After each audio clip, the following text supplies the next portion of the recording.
Bonjour à tous. Aujourd'hui, nous allons lire l'Évangile selon Marc. C'est ainsi qu'a commencé la bonne nouvelle de Jésus-Christ, le Fils de Dieu, selon ce qui est écrit dans le livre du prophète Ésaïe.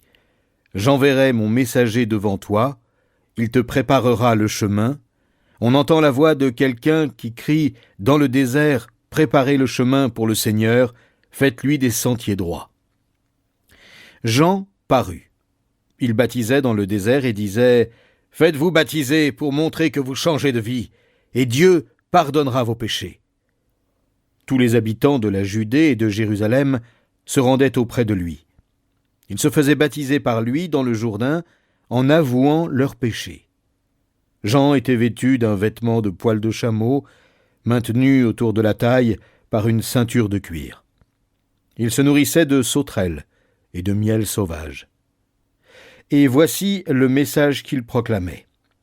« Après moi va venir quelqu'un qui est plus puissant que moi. Je ne suis pas digne de me baisser devant lui pour dénouer la lanière de ses sandales. Moi je vous ai baptisé dans l'eau, mais lui, il vous baptisera dans le Saint-Esprit. » Or, en ce temps-là, Jésus vint de Nazareth, un village de Galilée. Il fut baptisé par Jean dans le Jourdain. Au moment où il sortait de l'eau, il vit le ciel se déchirer et l'Esprit descendre sur lui comme une colombe. Une voix retentit alors du ciel. « Tu es mon Fils bien-aimé, tu fais toute ma joie. » Aussitôt après, l'Esprit poussa Jésus dans le désert. Il y resta 40 jours, et y fut tenté par Satan. Il était avec les bêtes sauvages, et les anges le servaient. Lorsque Jean eut été arrêté, Jésus se rendit en Galilée.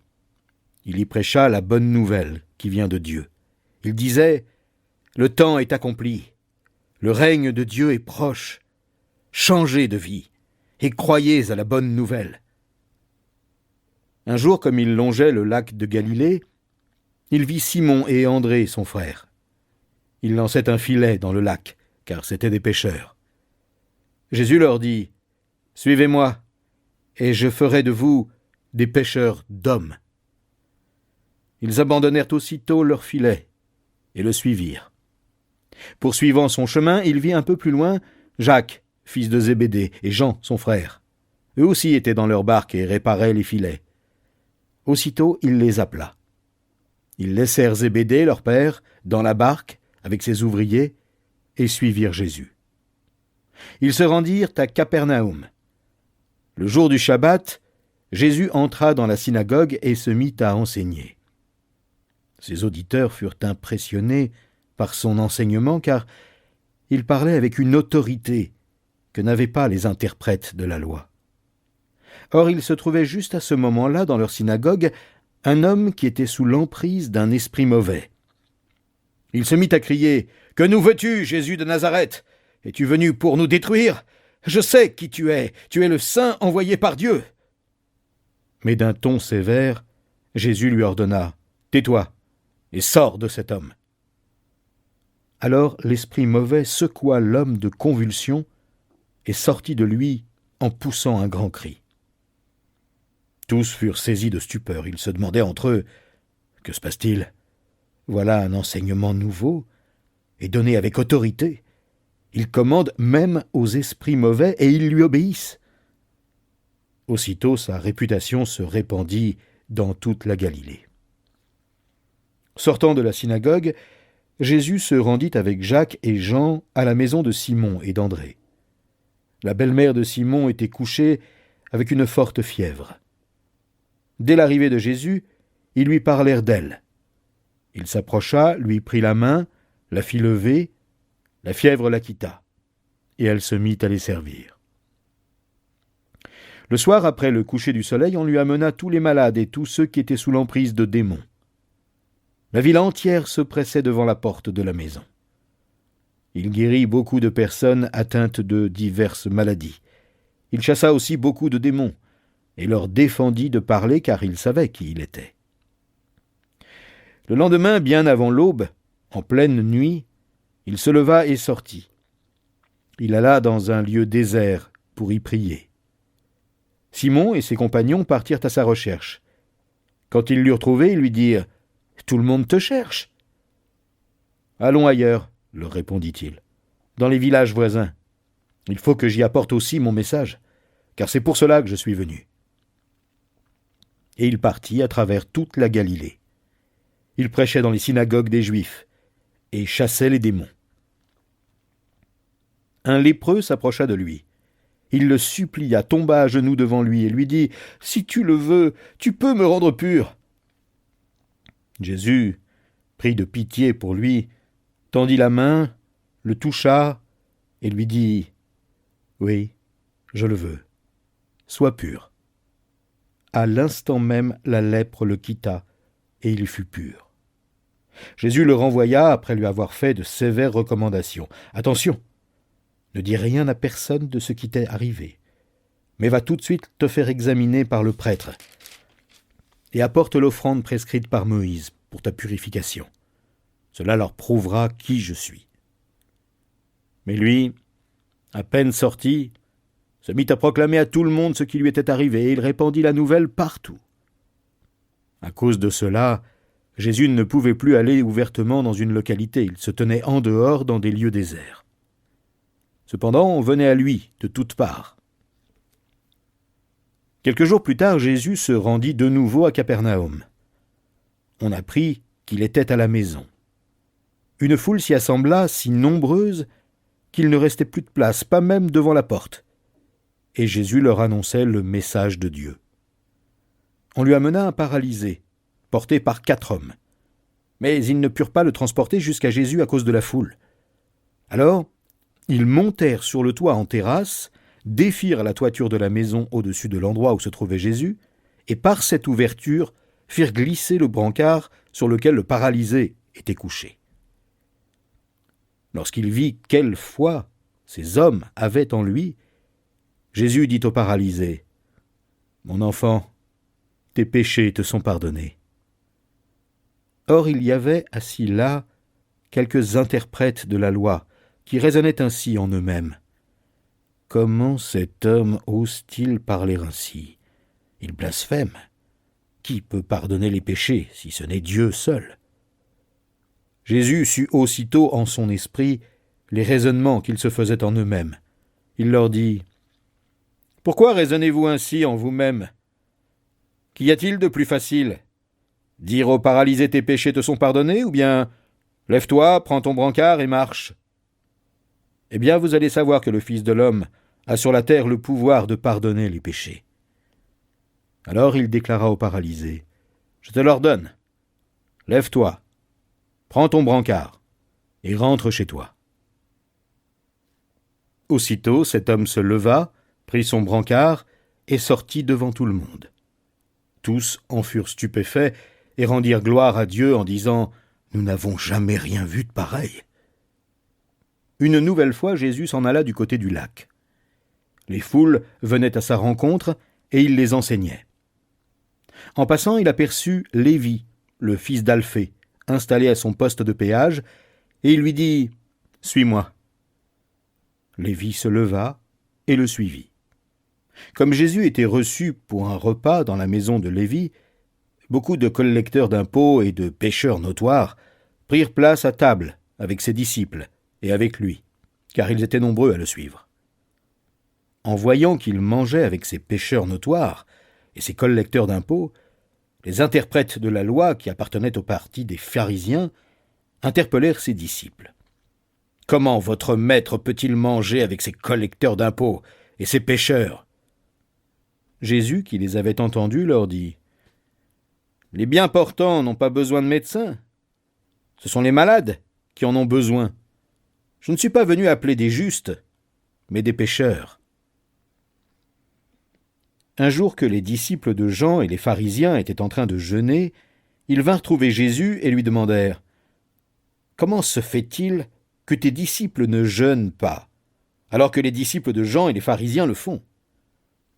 Jésus leur répondit « Comment les invités d'une noce pourraient-ils jeûner pendant que le marié est avec eux?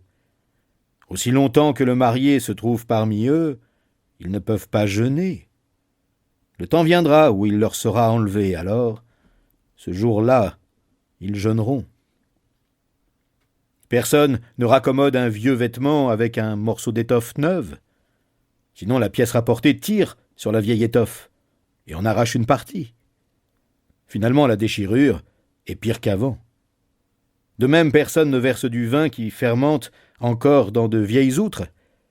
Sinon, le vin nouveau les fait éclater, et voilà le vin perdu, et les outres aussi. À vin nouveau, outres neuves. Un jour de Shabbat, Jésus traversait des champs de blé et ses disciples, tout en marchant, cueillaient des épis. Les pharisiens le firent remarquer à Jésus. « Regarde, pourquoi tes disciples font-ils le jour du Shabbat ce qui est interdit ce jour-là » Il leur répondit. « N'avez-vous jamais lu ce qu'a fait David lorsque lui et ses compagnons ont eu faim et qu'ils n'avaient rien à manger ? Il est entré dans le sanctuaire de Dieu à l'époque où Abiatar était grand prêtre. Il a mangé les pains exposés devant Dieu que seuls les prêtres ont le droit de manger. Et il en a donné aussi à ses hommes. » Et il ajouta, « Le Shabbat a été fait pour l'homme, et non pas l'homme pour le Shabbat. C'est pourquoi le Fils de l'homme est aussi maître du Shabbat. » Jésus entra de nouveau dans la synagogue.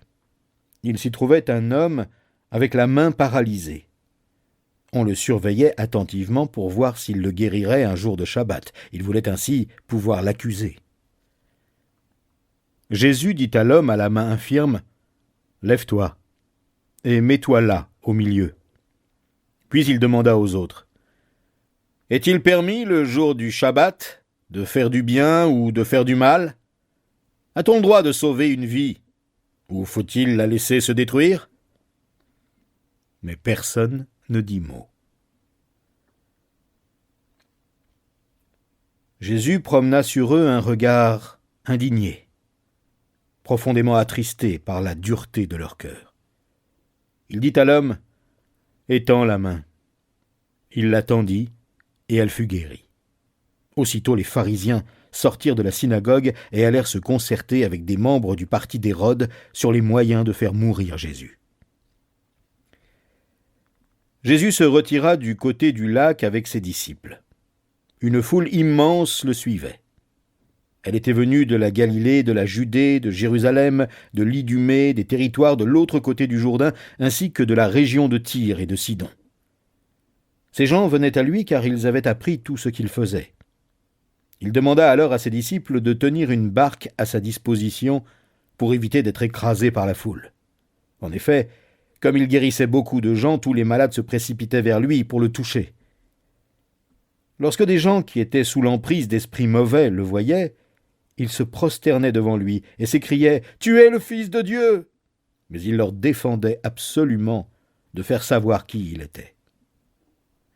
Plus tard, il monta sur une colline avoisinante et appela ceux qu'il voulait, et ils vinrent à lui. Il désigna ainsi 12 hommes qu'il nomma apôtres, et qui devaient être constamment avec lui.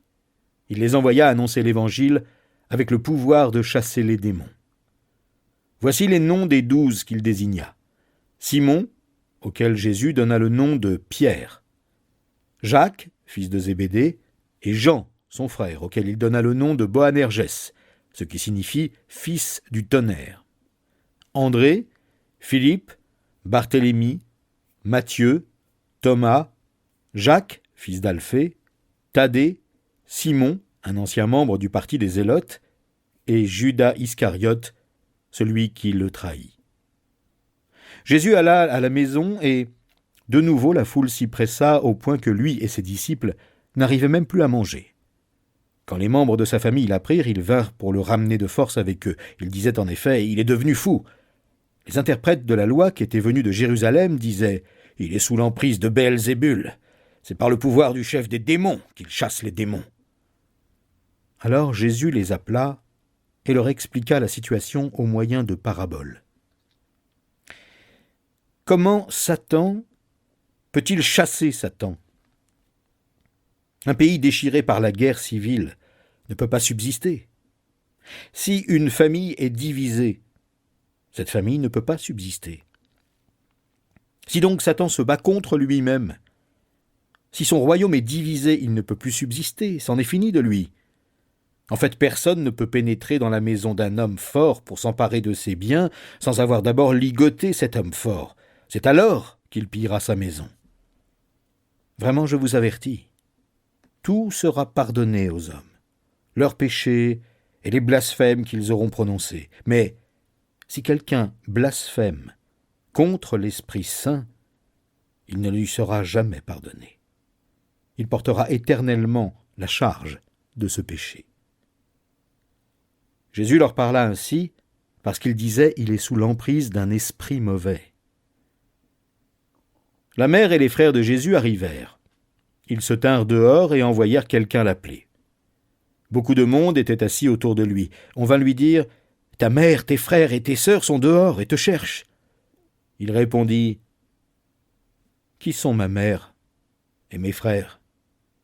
Et promenant les regards sur ceux qui étaient assis en cercle autour de lui, il dit « Voici ma mère et mes frères, car celui qui fait la volonté de Dieu, celui-là est pour moi un frère, une sœur ou une mère. » Jésus commença de nouveau à enseigner au bord du lac. Autour de lui, la foule s'assembla si nombreuse qu'il dut monter dans une barque. Il s'y assit. La barque était sur le lac, et tous les gens tournés vers le lac se tenaient sur le rivage. Il leur enseignait beaucoup de choses sous forme de paraboles. Voici ce qu'il leur disait.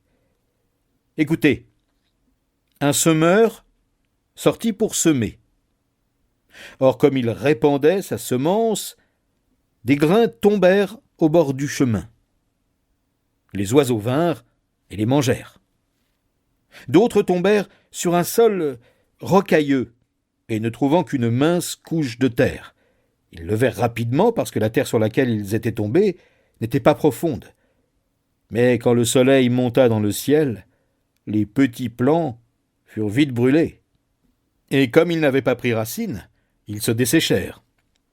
D'autres grains tombèrent parmi les ronces.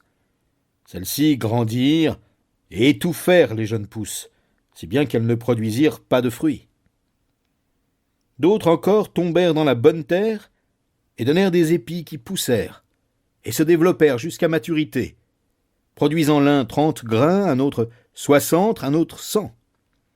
Jésus ajouta « Celui qui a des oreilles pour entendre, qu'il entende. » Quand il fut seul avec eux, ceux qui l'accompagnaient, ainsi que les 12, lui demandèrent ce que signifiaient les paraboles qu'il venait de raconter. Il leur dit « Les secrets du royaume de Dieu vous ont été confiés, mais à ceux du dehors, tout est présenté au moyen de paraboles, afin que, lorsqu'ils voient de leurs propres yeux, ils ne saisissent pas. Quand ils entendent de leurs propres oreilles, ils ne comprennent pas, de peur qu'ils ne se tournent vers Dieu et ne reçoivent le pardon de leurs fautes. » Puis il leur dit « Vous ne comprenez pas cette parabole ? Comment alors comprendrez-vous les autres ? Le semeur, c'est celui qui sème la parole. Certains hommes se trouvent au bord du chemin, où la parole a été semée. À peine l'ont-ils entendu que Satan vient arracher la parole qui a été semée en eux. Puis il y a ceux qui reçoivent la semence sur le sol rocailleux. Quand ils entendent la parole, ils l'acceptent aussitôt avec joie. Mais ils ne la laissent pas prendre racine en eux, car ils sont inconstants. Que surviennent des difficultés ou la persécution à cause de la parole, et les voilà qui abandonnent tout. D'autres reçoivent la semence parmi les ronces. Ce sont ceux qui écoutent la parole, mais en qui elle ne porte pas de fruits, parce qu'elle est étouffée par les soucis de ce monde, l'attrait trompeur des richesses et toutes sortes d'autres passions qui pénètrent en eux. Enfin, il y a ceux qui reçoivent la semence dans la bonne terre. Ce sont ceux qui écoutent la parole, qui la reçoivent et qui portent du fruit. Un grain en donne 30, un autre 60, un autre 100. Il leur dit aussi, « Est-ce qu'on apporte une lampe pour la mettre sous une mesure à grains ou sous un lit? N'est-ce pas plutôt pour la mettre sur un pied de lampe? Tout ce qui est caché doit être mis en lumière, Tout ce qui est secret doit paraître au grand jour. Si quelqu'un a des oreilles pour entendre, qu'il entende. » Il ajouta, « Faites bien attention à ce que vous entendez. On vous appliquera la mesure dont vous vous serez servi pour mesurer, et on y ajoutera. Car à celui qui a, on donnera encore, mais à celui qui n'a pas, on ôtera même ce qu'il a. » Il en est du royaume de Dieu comme d'un homme qui a répandu de la semence dans son champ. À présent, qu'il dorme ou qu'il veille, la nuit comme le jour, le grain germe, et la plante grandit, sans qu'il s'en préoccupe. D'elle-même, la terre fait pousser le blé, d'abord la tige, puis l'épi vert, et enfin les grains de blé, remplissant cet épi. Et lorsque le grain est prêt à être cueilli, l'homme y porte aussitôt la faucille, car la moisson est prête. Il continua en disant, « À quoi comparerons-nous le royaume de Dieu? Par quelle parabole pourrions-nous le présenter? Il en est de lui comme d'une graine de moutarde. Lorsqu'on la sème dans la terre, c'est la plus petite des semences du monde. Mais une fois semée, elle pousse et devient plus grande que toutes les plantes du potager. Il y monte des branches si grandes que les oiseaux du ciel peuvent nicher à son ombre. » Par beaucoup de paraboles de ce genre, il enseignait la parole de Dieu à ses auditeurs en s'adaptant à ce qu'ils pouvaient comprendre. Il ne leur parlait pas sans se servir de paraboles, et lorsqu'il était seul avec ses disciples, il leur expliquait tout. Ce jour-là, quand le soir fut venu, Jésus dit à ses disciples, « Passons de l'autre côté du lac. » Ils laissèrent la foule et emmenèrent Jésus sur le lac dans la barque où il se trouvait. D'autres bateaux les accompagnaient. Or voilà qu'un vent très violent se mit à souffler. Les vagues se jetaient contre la barque, qui se remplissait d'eau. Lui, à l'arrière, dormait, la tête sur un coussin. Les disciples le réveillèrent et lui crièrent « Maître, nous sommes perdus, et tu ne t'en soucies pas ?» Il se réveilla, parla sévèrement au vent et ordonna au lac « Silence, tais-toi !» Le vent tomba, et il se fit un grand calme. Puis il dit à ses disciples, « Pourquoi avez-vous si peur? Vous ne croyez pas encore ?» Mais eux furent saisis d'une grande crainte. Ils se disaient les uns aux autres, « Qui est donc cet homme, pour que même le vent et le lac lui obéissent ?» Ils arrivèrent de l'autre côté du lac, dans la région de Gérasa, où Jésus débarqua. Aussitôt, sortant des tombeaux, un homme qui était sous l'emprise d'un esprit mauvais vint à sa rencontre. Il habitait dans les tombeaux et, même avec une chaîne, personne ne pouvait plus le tenir attaché. Car on l'avait souvent enchaîné et on lui avait mis des fers aux pieds, mais il cassait les chaînes et brisait les fers. Personne ne pouvait le maîtriser. Sans cesse, nuit et jour, il errait parmi les tombes et sur les montagnes en hurlant, se blessant contre les rochers. D'aussi loin qu'il vit Jésus, il accourut, se prosterna devant lui et lui cria de toutes ses forces « Que me veux-tu, Jésus, fils du Dieu très haut? Je t'en conjure au nom de Dieu, ne me tourmente pas !» Car Jésus lui disait « Esprit mauvais, sors de cet homme. » Jésus lui demanda « Quel est ton nom ?»« Je m'appelle Légion, lui répondit-il, car nous sommes une multitude. » Et il pria instamment Jésus de ne pas les renvoyer du pays. Or il y avait par là sur la montagne un grand troupeau de porcs en train de paître. Les esprits mauvais supplièrent Jésus. « Envoie-nous dans ces porcs pour que nous entrions en eux. » Jésus le leur permit. Ils sortirent donc de l'homme et entrèrent dans les porcs. Aussitôt, le troupeau, qui comptait environ 2000 bêtes, s'élança du haut de la pente et se précipita dans le lac où elles se noyèrent. Les gardiens s'enfuirent et allèrent raconter l'histoire dans la ville et dans les fermes. Les gens vinrent donc voir ce qui s'était passé. Arrivés auprès de Jésus, ils virent l'homme qui avait été sous l'emprise de cette légion de démons, assis là, habillé et tout à fait sain d'esprit. Alors, la crainte s'empara d'eux. Ceux qui avaient assisté à la scène leur racontèrent ce qui lui était arrivé à cet homme et aux porcs, et les gens se mirent à supplier Jésus de quitter leur territoire. Au moment où Jésus remontait dans la barque, l'homme qui avait été délivré des démons lui demanda s'il pouvait l'accompagner. Mais Jésus ne le lui permit pas. Il lui dit « Va, rentre chez toi auprès des tiens, et raconte-leur ce que le Seigneur a fait pour toi, et comment il a eu pitié de toi. » Alors il s'en alla et se mit à proclamer dans la région des 10 villes ce que Jésus avait fait pour lui, au grand étonnement de ceux qui l'écoutaient. Jésus regagna en barque l'autre rive du lac. Là, une foule immense s'assembla autour de lui sur le rivage. Survint alors l'un des responsables de la synagogue, nommé Jaïrus. En voyant Jésus, il se jeta à ses pieds et le supplia instamment. « Ma petite fille va mourir. Viens lui imposer les mains pour qu'elle guérisse et qu'elle vive. » Alors Jésus partit avec lui, suivi d'une foule nombreuse qui le serrait de tous côtés. Dans la foule se trouvait une femme atteinte d'hémorragie depuis 12 ans. Elle avait été soignée par de nombreux médecins et en avait beaucoup souffert. Elle avait dépensé toute sa fortune sans trouver la moindre amélioration. Au contraire, son état avait empiré. Elle avait entendu parler de Jésus et, dans la foule, elle s'était approchée de lui par derrière et avait touché son vêtement, en se disant « Si j'arrive à toucher ses vêtements, je serai guéri. » À l'instant même, son hémorragie s'arrêta et elle se sentit délivrée de son mal. Aussitôt Jésus eut conscience qu'une force était sortie de lui. Il se retourna dans la foule et demanda « Qui a touché mes vêtements ?»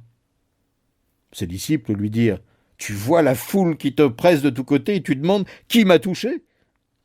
Mais lui continuait à parcourir la foule du regard pour voir celle qui avait fait cela. Alors, saisie de crainte et toute tremblante, la femme, sachant ce qui lui était arrivé, s'avança, se jeta aux pieds de Jésus et lui dit toute la vérité. Jésus lui dit « Ma fille, parce que tu as eu foi en moi, tu es guérie.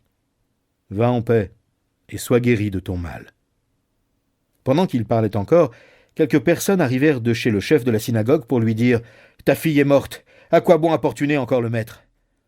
Mais Jésus entendit ces paroles.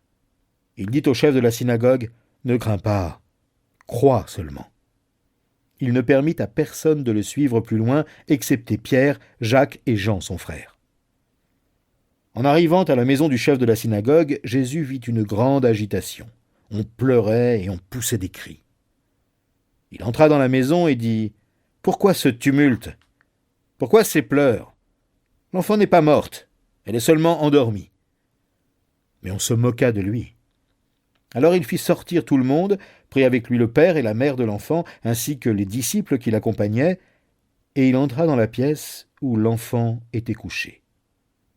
Il lui prit la main en disant « Talitha kumi », ce qui signifie « Jeune fille, lève-toi, je te l'ordonne ». Aussitôt la jeune fille se mit debout et marcha. Elle avait environ 12 ans. Tous furent frappés de stupeur. Jésus leur recommanda instamment de ne raconter ce miracle à personne, et il leur dit de donner à manger à la jeune fille. Jésus partit de là et retourna dans la ville dont il était originaire, accompagné de ses disciples. Le jour du Shabbat, il se mit à enseigner dans la synagogue. Beaucoup de ses auditeurs furent très étonnés. « D'où tient-il cela ?» disaient-ils. « Qui lui a donné cette sagesse? D'où lui vient le pouvoir d'accomplir tous ces miracles? N'est-il pas le charpentier, le fils de Marie, le frère de Jacques, de Joseph, de Jude et de Simon? Ses sœurs ne vivent-elles pas ici, parmi nous ?» Et il était pour eux un obstacle à la foi. Alors Jésus leur dit « C'est seulement dans sa patrie, dans sa parenté, dans sa famille, que l'on refuse d'honorer un prophète. » Il ne put accomplir là aucun miracle, sinon pour quelques malades à qui il imposa les mains et qu'il guérit. Il fut très étonné de leur incrédulité. Jésus parcourait les villages des alentours pour y donner son enseignement. Il appela les 12 et les envoya en mission 2 par 2 en leur donnant autorité sur les esprits mauvais. Il leur recommanda de ne rien emporter pour la route, sauf un bâton. Il leur dit « Ne prenez ni provision, ni sac, ni argent dans votre ceinture. Mettez des sandales à vos pieds et ne portez pas de tunique de rechange. Là où l'on vous accueillera dans une maison, restez-y jusqu'à votre départ. Et si dans une ville, on ne veut ni vous recevoir ni vous écouter, partez de là en secouant la poussière de vos sandales. Cela constituera un témoignage contre eux. » Ils partirent donc et proclamèrent qu'il fallait changer de vie.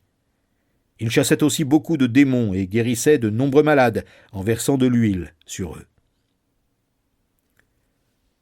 Le roi Hérode entendit parler de Jésus car sa réputation se répandait partout. On disait de Jésus « C'est Jean-Baptiste qui est ressuscité d'entre les morts, c'est pour cela qu'il détient le pouvoir de faire des miracles. » D'autres disaient « C'est Élie ». D'autres encore « C'est un prophète comme il y en avait autrefois ». De son côté, Hérode, qui entendait tout cela, se disait « C'est celui que j'ai fait décapiter. C'est Jean, et il est ressuscité. » En effet, Hérode lui-même avait fait arrêter Jean, l'avait fait enchaîner et jeter en prison à cause d'Hérodiade, la femme de Philippe, son demi-frère, qu'il avait épousé.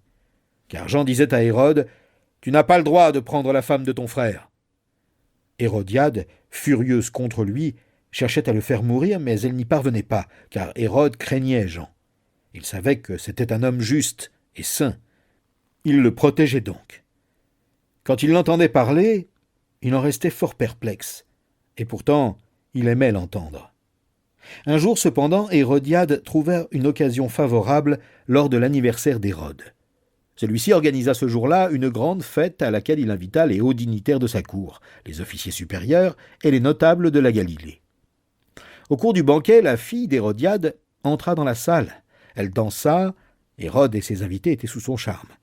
Le roi dit alors à la jeune fille « Demande-moi ce que tu voudras et je te le donnerai. » Il alla même jusqu'à lui faire ce serment. « Tout ce que tu me demanderas, je te le donnerai, même si c'est la moitié de mon royaume. » Elle sortit pour prendre conseil auprès de sa mère. « Que vais-je lui demander ?»« La tête de Jean-Baptiste, » lui répondit celle-ci.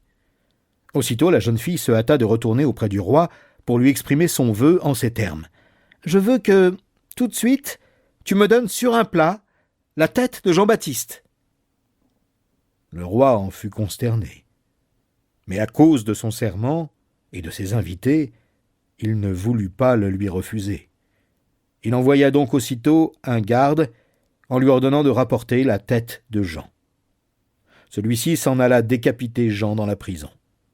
Il apporta la tête sur un plat et la remit à la jeune fille. Et celle-ci la donna à sa mère. Lorsque les disciples de Jean apprirent ce qui s'était passé, ils vinrent prendre son corps pour l'ensevelir dans un tombeau. À leur retour, les apôtres se réunirent auprès de Jésus et lui rendirent compte de tout ce qu'ils avaient fait et de tout ce qu'ils avaient enseigné. Alors il leur dit « Venez avec moi, dans un endroit isolé, et vous prendrez un peu de repos. » Il y avait effectivement beaucoup de monde qui allait et venait, et ils ne trouvaient même pas le temps de manger. Ils partirent donc dans la barque pour aller à l'écart dans un endroit désert. Mais beaucoup les virent s'en aller, et les reconnurent. De toutes les bourgades, on accourut à pied, et on les devança à l'endroit où ils se rendaient. Aussi Jésus, quand il descendit de la barque, vit-il une foule nombreuse. Il fut pris de pitié pour eux, parce qu'ils étaient comme des brebis sans berger. Alors il se mit à enseigner longuement. Il se faisait déjà tard. Ses disciples s'approchèrent de lui et lui dirent « Cet endroit est désert, et il est déjà tard. Renvoie donc ces gens pour qu'ils aillent dans les fermes et les villages des environs s'acheter de quoi manger. » Mais Jésus leur répondit « Donnez-leur vous-même à manger. » Ils lui demandèrent « Faut-il que nous allions acheter pour 200 deniers de pain et que nous le leur donnions à manger ?» Jésus reprit « Combien avez-vous de pain? Allez voir. » Ils allèrent se renseigner et revinrent lui dire « Il y en a 5 et 2 poissons. » Alors il leur ordonna de faire asseoir la foule par groupes sur l'herbe verte. Les gens s'installèrent par terre, par rangées de 100 et de 50. Jésus prit les 5 pains et les 2 poissons, leva les yeux vers le ciel, prononça la prière de bénédiction et partagea les pains Puis il donna les morceaux aux disciples pour qu'ils les distribuent à la foule. Il partagea aussi les 2 poissons entre tous. Tout le monde mangea à satiété. On ramassa les morceaux de pain qui restaient. Il y en eut 12 paniers pleins. Il restait aussi des poissons. Or, ceux qui avaient mangé ces pains étaient au nombre de 5000 hommes. Aussitôt après, Jésus pressa ses disciples de remonter dans la barque pour qu'ils le précèdent de l'autre côté du lac vers Bethsaïda, pendant que lui-même renverrait la foule. Après l'avoir congédié, il se rendit sur une colline pour prier. À la tombée de la nuit, la barque se trouvait au milieu du lac et Jésus était resté seul à terre. Il vit que ses disciples avaient beaucoup de mal à ramer car le vent leur était contraire. Vers la fin de la nuit, il se dirigea vers eux en marchant sur les eaux du lac. Il voulait les dépasser. Mais quand ils le virent marcher ainsi sur l'eau, ils crurent que c'était un fantôme, et se mirent à pousser des cris. En effet, tous l'avaient aperçu et étaient pris de panique. Aussitôt, il se mit à leur parler. « Rassurez-vous, leur dit-il, c'est moi, n'ayez pas peur. » Puis il monta auprès d'eux dans la barque. Le vent tomba. Ils en furent frappés de stupeur, car ils n'avaient pas compris ce qui s'était passé au sujet des pains. Leur intelligence était aveuglée. La traversée achevée, ils touchèrent terre à Génézareth, où ils amarrèrent leur barque. Comme ils en descendaient, les gens reconnurent aussitôt Jésus et parcoururent toute la région pour annoncer sa venue. Ils lui amenaient les malades sur des brancards dès qu'ils apprenaient son arrivée quelque part. Partout où ils se rendaient, dans les villages, les villes, les campagnes, ils apportaient les malades sur les places publiques et le suppliaient de leur permettre de toucher ne serait-ce que la frange de son vêtement. Et tous ceux qui la touchaient étaient guéris. Des pharisiens et des interprètes de la loi venus de Jérusalem se rassemblèrent autour de Jésus. Ils remarquèrent que certains de ses disciples prenaient leur repas avec des mains impures, c'est-à-dire qu'ils ne s'étaient pas lavé les mains. En effet, les pharisiens et les juifs en général ne se mettent jamais à table sans les avoir soigneusement lavés. Ils observent ainsi la tradition de leurs ancêtres. De même, en revenant du marché, ils ne mangent pas sans avoir fait leurs ablutions. Ils ont reçu beaucoup d'autres traditions qu'ils observent, comme celle de laver rituellement les coupes, les pots et les vases de bronze. Les pharisiens et les interprètes de la loi demandèrent donc à Jésus : « Pourquoi tes disciples ne se conforment-ils pas à la tradition de nos ancêtres ? Pourquoi prennent-ils leur repas avec des mains impures ?» « Hypocrite, leur répondit-il. Ésaïe vous a fort bien dépeint dans sa prophétie, où il est écrit « Ce peuple m'honore du bout des lèvres, mais au fond de son cœur, il est bien loin de moi. Le culte qu'il me rend n'a aucune valeur, car les enseignements qu'il donne ne sont que des règles inventées par les hommes. Vous mettez de côté le commandement de Dieu pour observer la tradition des hommes. » Puis il ajouta : « Ah, vous réussissez parfaitement à mettre de côté le commandement de Dieu pour établir votre propre tradition. En effet, Moïse a dit « Honore ton père et ta mère », et que celui qui maudit son père ou sa mère soit puni de mort. Mais vous, que dites-vous ? Si un homme dit à son père ou à sa mère « La part de mes biens avec laquelle j'aurais pu t'assister est corban », c'est-à-dire offrande à Dieu, alors vous ne le laissez plus rien faire pour son père ou sa mère. Voilà comment vous annulez la parole de Dieu par votre tradition, celle que vous vous transmettez, et vous faites bien d'autres choses du même genre. Puis Jésus appela de nouveau la foule et lui dit : « Écoutez-moi tous, et comprenez-moi bien. Rien de ce qui vient du dehors et qui pénètre dans l'homme ne peut le rendre impur. C'est au contraire ce qui sort de l'homme qui le rend impur. Si quelqu'un a des oreilles pour entendre, qu'il entende. » Lorsque Jésus, laissant la foule, fut rentré à la maison, ses disciples lui demandèrent de leur expliquer le sens de cette image. Il leur répondit : « Ainsi, vous aussi, vous ne comprenez pas ? Ne saisissez-vous pas ce que je veux dire ? De tout ce qui vient du dehors et pénètre dans l'homme, rien ne peut le rendre impur. Tout cela, en effet, ne va pas dans son cœur, mais dans son ventre, et est évacué par les voies naturelles. » Il déclarait par là même que tous les aliments sont purs. Et il ajouta : « Ce qui sort de l'homme, c'est cela qui le rend impur. car c'est du dedans, c'est du cœur de l'homme que proviennent les pensées mauvaises, qui mènent à l'immoralité, au vol, au meurtre, à l'adultère, l'envie, la méchanceté, la tromperie, le vice, la jalousie, le blasphème, l'orgueil et à toutes sortes de comportements insensés. Tout ce mal sort du dedans et rend l'homme impur. Jésus partit de là et se rendit dans la région de Tyr. Il entra dans une maison. Il ne voulait pas qu'on sache qu'il était là, mais il ne put cacher sa présence. En effet, à peine était-il arrivé qu'une femme qui avait entendu parler de lui et dont la fillette était sous l'emprise d'un esprit mauvais vint se jeter à ses pieds. C'était une femme païenne, originaire de Syro-Phénicie. Elle le supplia de chasser le démon qui tourmentait sa fille. Jésus lui dit « Laisse d'abord se rassasier les enfants de la maison, car il ne serait pas convenable de prendre le pain des enfants pour le jeter aux petits chiens. »« Sans doute, Seigneur, reprit-elle, mais les petits chiens qui sont sous la table mangent les miettes que laissent tomber les enfants. » Et Jésus de répondre « À cause de cette parole, va, retourne chez toi, le démon vient de sortir de ta fille. » Elle rentra chez elle et trouva son enfant reposant sur le lit. Le démon était parti. Jésus quitta la région de Tyr, passa par Sidon et regagna le lac de Galilée en traversant le territoire des 10 villes. On lui amena un sourd qui avait du mal à parler, et on le pria de lui imposer les mains.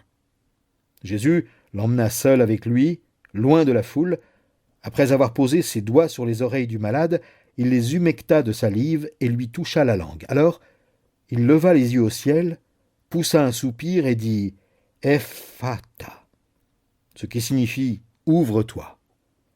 Aussitôt, les oreilles de cet homme s'ouvrirent, sa langue se délia, et il se mit à parler correctement. Jésus recommanda aux assistants de n'en rien dire à personne. Mais plus il le leur défendait, plus ils en parlaient. Remplis d'étonnement, les foules s'écriaient « Tout ce qu'il fait est magnifique, il fait entendre les sourds et parler les muets. » En ces jours-là, une grande foule s'était de nouveau rassemblée autour de Jésus, et elle n'avait rien à manger. Jésus appela donc ses disciples et leur dit « J'ai pitié de cette foule. Cela fait 3 jours que ces gens sont avec moi et ils n'ont rien à manger. Si je les renvoie chez eux à jeun, les forces vont leur manquer en chemin, car certains d'entre eux sont venus de loin. » Ses disciples lui répondirent « Où pourra-t-on trouver dans cet endroit désert assez de pain pour les nourrir ?»« Combien avez-vous de pain ?» leur demanda-t-il. « 7, répondirent-ils. Alors il invita tout le monde à s'asseoir par terre. Il prit les 7 pains, et après avoir remercié Dieu, il les partagea et les donna à ses disciples pour qu'ils les distribuent à la foule. Ce qu'ils firent. Ils avaient aussi quelques petits poissons. Jésus prononça la prière de bénédiction pour les poissons et dit à ses disciples de les distribuer également. Tout le monde mangea à satiété. On ramassa 7 corbeilles des morceaux qui restaient. Il y avait là environ 4000 hommes. Ensuite, Jésus les congédia. Aussitôt après, il monta dans la barque avec ses disciples et se rendit dans la région de Dalmanutha. Des pharisiens arrivèrent et engagèrent une discussion avec lui. Ils lui demandaient de leur faire voir un signe miraculeux qui viendrait du ciel. Ils lui tendaient un piège. Jésus poussa un profond soupir et dit « Pourquoi les gens de notre temps réclament-ils un signe miraculeux ? Vraiment, je vous l'assure, il ne leur en sera accordé aucun. » Il les quitta, remonta dans la barque et partit pour l'autre rive. Les disciples avaient oublié d'emporter du pain. Il n'en avait qu'un seul avec eux dans la barque. Or Jésus leur recommanda « Faites bien attention, gardez-vous du levain des pharisiens et de celui d'Hérode. » Les disciples discutaient entre eux. « Il dit cela parce que nous n'avons pas de pain. » Jésus, sachant ce qui se passait, leur dit « Vous discutez parce que vous n'avez pas de pain. Pourquoi ? Ne comprenez-vous pas encore ? Et ne saisissez-vous pas ? Votre intelligence est-elle aveuglée ? Avez-vous des yeux pour ne pas voir, des oreilles pour ne pas entendre ? Ne vous souvenez-vous pas, quand j'ai partagé les 5 pains entre les 5000 hommes, combien de paniers pleins de morceaux avez-vous emporté ? 12, répondirent-ils. Et quand j'ai partagé les 7 pains entre les 4000 hommes, combien de corbeilles pleines de morceaux avez-vous remporté ? 7, dirent-ils. Alors il ajouta, vous ne comprenez toujours pas ? Ils arrivèrent à Bethsaïda. On amena un aveugle à Jésus et on le supplia de le toucher. Jésus prit l'aveugle par la main et le conduisit hors du village. Puis il lui mouilla les yeux avec sa salive, lui imposa les mains et lui demanda « Est-ce que tu vois quelque chose ?» L'aveugle regarda et répondit « J'aperçois des hommes, mais je les vois comme des arbres qui marchent. » Jésus posa de nouveau ses mains sur les yeux de l'aveugle. Alors celui-ci vit clair. Il était guéri et voyait tout distinctement. Jésus le renvoya chez lui en lui disant « Ne rentre pas dans le village. » Jésus s'en alla accompagné de ses disciples et se rendit dans les villages autour de Césarée de Philippe. En chemin, il interrogea ses disciples. « Que disent les gens à mon sujet ? Qui suis-je d'après eux ?»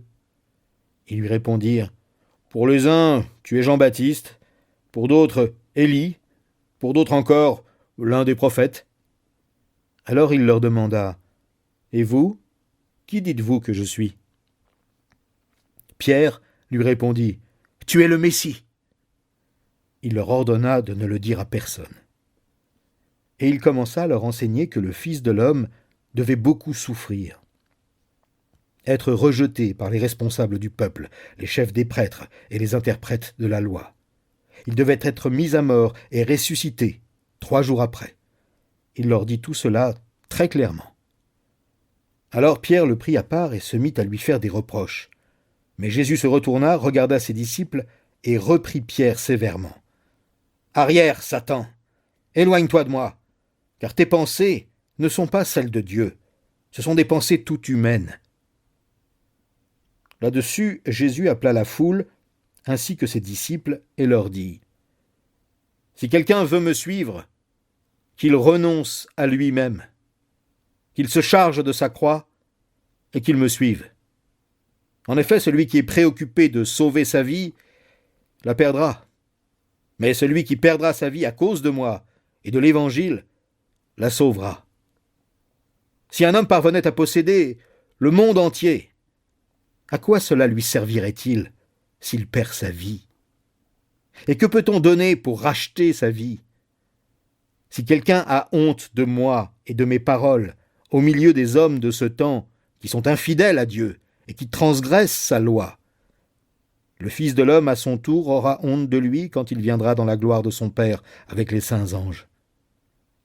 Vraiment, je vous le déclare, quelques-uns de ceux qui sont ici présents ne mourront pas avant d'avoir vu le règne de Dieu venir avec puissance. » 6 jours plus tard, Jésus prit avec lui Pierre, Jacques et Jean et les emmena sur une haute montagne à l'écart, eux seuls. Là, il fut transfiguré devant eux. Ses vêtements devinrent éblouissants et si parfaitement blancs que personne sur la terre ne peut parvenir à une telle blancheur. Alors Élie leur apparut, avec Moïse. Ils parlaient tous deux avec Jésus. Pierre s'adressa à Jésus et lui dit « Maître, il est bon que nous soyons ici. Nous allons dresser 3 tentes, une pour toi, une pour Moïse et une pour Élie. »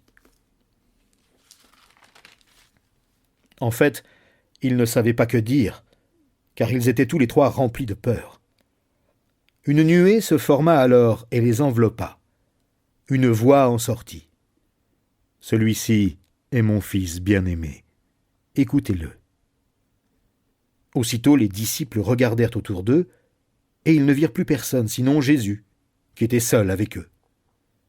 Pendant qu'ils descendaient de la montagne, il leur ordonna de ne raconter à personne ce qu'ils venaient de voir, jusqu'à ce que le Fils de l'homme ressuscite d'entre les morts.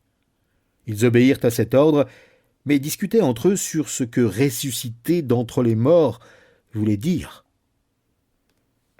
Ils lui demandèrent alors « Pourquoi les interprètes de la loi disent-ils qu'Élie doit venir en premier lieu ?» « Oui, leur dit-il, Élie vient d'abord pour remettre toutes choses en ordre. Pourquoi les Écritures annoncent-elles aussi que le Fils de l'homme souffrira beaucoup et sera traité avec mépris ? En fait, je vous le déclare, Élie est venu, et ils l'ont traité comme ils ont voulu, comme l'Écriture l'a annoncé à son sujet. Lorsqu'ils vinrent vers les disciples, ils virent une grande foule qui les entourait et des interprètes de la loi qui discutaient avec eux. Dès que tous ces gens aperçurent Jésus, ils furent très surpris et se précipitèrent à sa rencontre pour le saluer. « De quoi discutiez-vous avec eux » leur demanda-t-il. De la foule, quelqu'un lui répondit « Maître, je t'ai amené mon fils, car il est sous l'emprise d'un esprit qui le rend muet. Partout où cet esprit s'empare de lui, il le jette par terre. De l'écume sort de la bouche de cet enfant, qui grince des dents, puis il devient tout raide. J'ai demandé à tes disciples de chasser ce mauvais esprit, mais ils n'ont pas pu le faire. » Jésus s'adressa à eux et leur dit « Peuple incrédule, jusqu'à quand devrais-je encore rester avec vous? Jusqu'à quand devrais-je vous supporter? Amenez-moi l'enfant. » On le lui amena. Mais dès qu'il vit Jésus, l'esprit mauvais agita convulsivement l'enfant et le jeta par terre. Celui-ci se roula sur le sol, de l'écume à la bouche. « Depuis combien de temps cela lui arrive-t-il » demanda Jésus à son père. « Depuis qu'il est tout petit. Souvent même l'esprit mauvais le pousse à se jeter dans le feu ou dans l'eau pour le faire mourir. Si tu peux faire quelque chose, aie pitié de nous et viens à notre aide. »« Si tu peux, » répliqua Jésus, « tout est possible à celui qui croit. » Aussitôt le père de l'enfant s'écria « Je crois, mais aide-moi, car je manque de foi. » Jésus, voyant la foule affluer, commanda avec sévérité à l'esprit mauvais. « Esprit qui rend sourd et muet, lui dit-il, je te l'ordonne, sors de cet enfant, et ne rentre plus jamais en lui. » L'esprit poussa un grand cri, secoua l'enfant avec violence, et sortit de lui. L'enfant resta comme mort, si bien que la plupart des témoins disaient « Il est mort !» Mais Jésus, prenant l'enfant par la main, le fit lever, et celui-ci se tint debout. Jésus rentra à la maison, ses disciples, qui étaient seuls avec lui demandèrent alors « Pourquoi n'avons-nous pas réussi, nous, à chasser cet esprit ?» Jésus leur répondit « Des esprits comme celui-là, on ne peut les chasser que par la prière. » En partant de là, ils traversèrent la Galilée, mais Jésus ne voulait pas qu'on le sache, car il se consacrait à l'enseignement de ses disciples.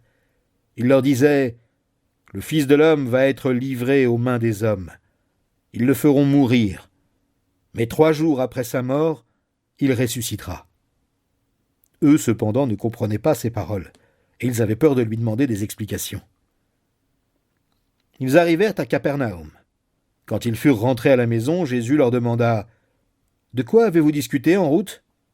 Mais ils se taisaient, car durant le trajet, ils avaient discuté pour savoir lequel d'entre eux était le plus grand. Jésus s'assit, appela les 12 et leur dit « Si quelqu'un désire être le premier, qu'il se fasse le dernier de tous, et le serviteur de tous. » Puis il prit un petit enfant par la main, le plaça au milieu d'eux, et après l'avoir embrassé, il leur dit « Si quelqu'un accueille, en mon nom, un enfant comme celui-ci, il m'accueille moi-même. Et celui qui m'accueille, ce n'est pas moi seulement qui l'accueille, mais aussi celui qui m'a envoyé. » Jean lui dit « Maître, nous avons vu quelqu'un qui chassait les démons en ton nom. Nous lui avons dit de ne plus le faire parce qu'il ne nous suit pas. » « Ne l'en empêchez pas, » répondit Jésus, « car personne ne peut accomplir un miracle en mon nom et aussitôt après dire du mal de moi. Celui qui n'est pas contre nous est pour nous. Et même si quelqu'un vous donne à boire en mon nom, ne serait-ce qu'un verre d'eau, parce que vous appartenez au Christ, vraiment, je vous l'assure, son geste ne sera pas oublié. Il en sera récompensé. Mais si quelqu'un devait faire tomber dans le péché l'un de ces petits qui croient en moi, il vaudrait bien mieux pour lui qu'on lui attache au cou une de ces pierres de meule que font tourner les ânes et qu'on le jette dans le lac.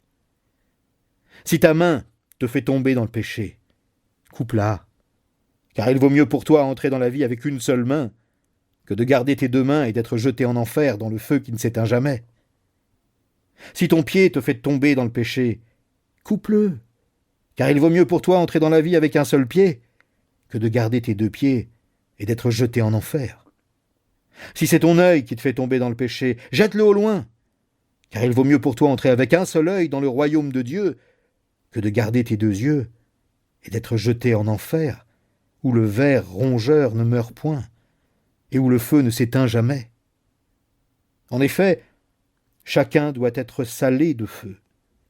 Le sel est utile, mais s'il perd son goût, avec quoi lui rendrez-vous sa saveur? Ayez du sel en vous-même, et vivez en paix entre vous. Jésus partit de là pour se rendre dans la partie de la Judée située de l'autre côté du Jourdain. De nouveau, les foules se rassemblèrent autour de lui, et selon son habitude, il se mit à les enseigner. Des pharisiens s'approchèrent et lui posèrent une question. « Un homme a-t-il le droit de divorcer d'avec sa femme ?» Il voulait par là lui tendre un piège. Il leur répondit. « Quel commandement Moïse vous a-t-il donné ?» Moïse, lui dirent-ils, a permis de divorcer d'avec sa femme à condition de lui donner un certificat de divorce. Jésus leur répondit. C'est à cause de la dureté de votre cœur que Moïse a écrit ce commandement pour vous. Mais au commencement de la création, Dieu a créé l'être humain homme et femme. C'est pourquoi l'homme quittera son père et sa mère pour s'attacher à sa femme, et les 2 ne feront plus qu'un. Ainsi, ils ne seront plus 2, ils font un. Que l'homme ne sépare donc pas ce que Dieu a uni.